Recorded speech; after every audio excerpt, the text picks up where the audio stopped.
एक बार ये सोचता हूँ कि शायद जो हमने साइंस से दूरी इख्तियार कर ली है और एक तरह से साइंटिफिक सोच को थियोलॉजी के साथ जोड़ दिया, थियोलॉजी को हमने हिस्ट्री के साथ जोड़ दिया, हिस्ट्री को भी हमने आउट ऑफ कॉन्टेक्स्ट समझ लिया, उसमें से पता नहीं क्या निकाल के हमने सोसाइटी पर नाफिज कर, और वो भी जबरदस्ती जबरन नाफिज करने की कोशिश की।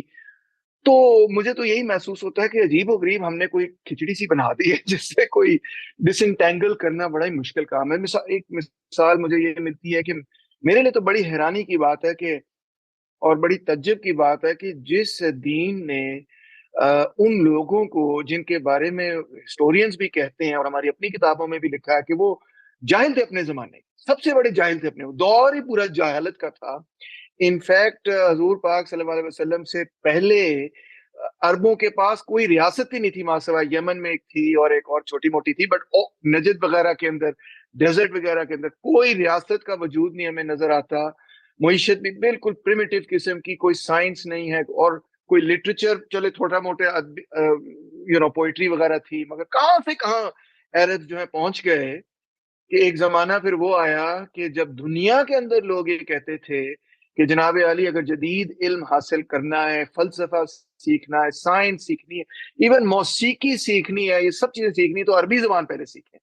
तो इतनी ग्रेटनेस पे और इतने वो नहज पे पहुंचाया उन लोगों को।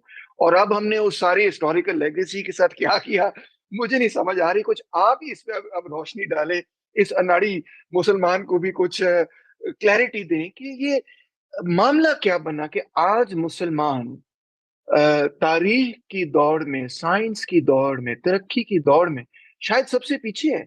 Where did we go wrong? हमने क्या गलत किया जिसकी वजह से हमें आज ये मामला देखने पड़ रहे हैं? जी, बहुत अच्छा आपने सवाल किया और ख़ुद तज्ज़िया भी इसका बड़ा उम्दा पेश किया, मुझे उससे काफ़ी हद तक इत्तेफ़ाक है। देखिए, दुनिया के बारे में ना अल्लाह ताला ने कुरान मजीद में एक बात कही है, ख़लक़स समावाति वल अर्द बिल हक़। ये दुनिया ना ठीक-ठीक उसूलों पर बनाई गई है। ये हम्म, राम की लीला नहीं है, ये राई का गल्ला नहीं है, ये खलंडरे का खेल नहीं है कि जिसके अंदर एक दिन आप उठें और उठ के दुनिया को तस्ख़ीर करके दुनिया पे हुकूमत करने और तरक्की का ख़्वाब देखना शुरू कर दें। हमारी तरक्की का आगाज़ हुआ था हमारे पैगंबर को अल्लाह ताला ने इस दुनिया में अपने कानून के मुताबिक जब फ़तह दी तो उसके नतीजे में हमें एक रियासत मिल गई। उस रियासत में हम्म, कुछ ज़िम्मेदारी पैगंबर ने सहाबा किराम की लगाई, तो उसके नतीजे में मज़ीद रियासत मिल गई, रक़बा मिल गया, ज़मीन मिल गई, हालात मुवाफ़िक हुए तो माल हमारे पास आ गया और फिर उसके बाद जितना तारीख़ के लिहाज से उस सिस्टम को अब खींच सकते थे, हमने उसको खींचा। लेकिन जब हम्म, तक आप प्रिंसिपल्स नहीं बनाते सिस्टम को आगे बढ़ाने के, जब तक आप दुनिया के जो तकाज़े हैं, देखिए बड़े से बड़ी फ़िक्र, बड़े से बड़ा फ़लसफ़ा इतलाक़ में आके अपना खरा खोटा वाज़े कर देता है। तो दुनिया के अंदर जैसे ही सोशल साइंसेज़ के यहाँ तरक्की शुरू हुई, सिविल और तहज़ीबी मामलात के अंदर इर्तिक़ा शुरू हुआ, दुनिया सोचने पर मजबूर हुई कि इंसान क्या है, माशरा क्या है, फ़र्द की हकीकत क्या है, सोसाइटी कैसे बनती है।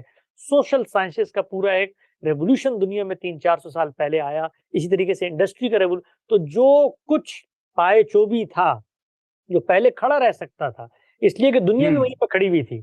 मुलूकियत ही पे हम्म, दुनिया चलती थी और हमले करके और ताक़ करके और लोगों पर तहक्कुम और जबर से ही मामला किया जाता था। हमने भी वो करते वहाँ पर भी जो तरक्की जिसको आप कहते हैं, वो तरक्की नहीं थी, वो पहले भी इस तरह की तरक्की हज़ारों साल लोगों को हासिल रही हैं। वो रोमन्स को हासिल रही हैं, उससे पहले बाकी हम्म, बालस्तीनियों को हासिल रही हैं। उसी नौइयत की हमारी तरक्की थी। हमने कोई इंस्टीट्यूशंस बनाए, हमने नॉलेज और विज़डम को के फ़रोग़ के कोई इदारे बनाए। दुनिया के अंदर तरक्की कैसे होती है? मुसल्लमा चीज़ें हैं, इल्म, इख़लाक़ में बरतरी। हमारे यहाँ इख़लाक़ियात समाजी वाह, सतह पर ज़हूर पज़ीर हुई। हमारे यहाँ हम्म, इख़लाक़ियात हमारी रोज़मर्रा, हमारे मामूलात, हमारे मामलात, हमारे अहद व वफ़ा के जिसको आप कहते हैं मुआहदे, उनमें रिफ्लेक्ट हुई। हमारे कौमी मिसाक में रिफ्लेक्ट हुई? बिल्कुल नहीं हुई। ये सिविल मिलिट्री कशमकश आपको मुस्लिम मुल्कों में नज़र आती है, ये बद-इख़लाक़ी पे मबनी है। इख़लाक़ियात जब सोसाइटी में नहीं आएगी, तो आपके यहाँ कानून की पासदारी नहीं आएगी, कानून की हुक्मरानी नहीं आएगी। आप दस्तूर को पैरों के तले रोत देंगे, तो कोई इख़लाक़ी सिस्टम डेवलप नहीं कर सके हम। इसी तरीके से दुनिया हम्म, आप फ़न के अंदर जीते हैं, साइंस की तरक्की है, उलूम के अंदर इर्तिक़ा है। علوم میں وہاں پر اسلام کو داخل کر دیا، اسلام کو لا کے سائنس میں داخل کر دیا، اسلام کو سمجھنے کے لیے فلسفے کو داخل کر دیا، فلسفے کو سمجھنے کے لیے تصوف کو داخل کر دیا. اب تصوف ہے، فلسفہ ہے، تاریخ ہے، علم کلام ہے، اس کی روشنی میں آپ اسلام کو سمجھ رہے ہیں. اسلام کی ریپرزینٹیٹیو امام حنیفہ ہیں، ان سے اختلاف ہو نہیں سکتا. تو ہر چیز گڑبڑ کر دی آپ نے.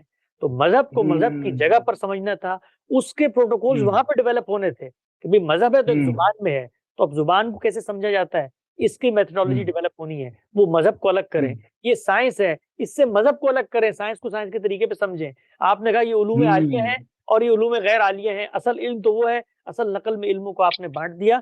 تو ہر سطح پہ، سیاسی سطح پہ، تہذیبی سطح پہ، معاشرتی سطح پہ، معاشی سطح پہ، ہر سطح پر ہم کوئی سسٹم ڈیولپ نہیں کر سکے. اور جب کوئی سسٹم ڈیولپ نہیں کر سکتے تو پھر دنیا کے اندر ذلت ہوتی ہے، محکومی ہوتی ہے.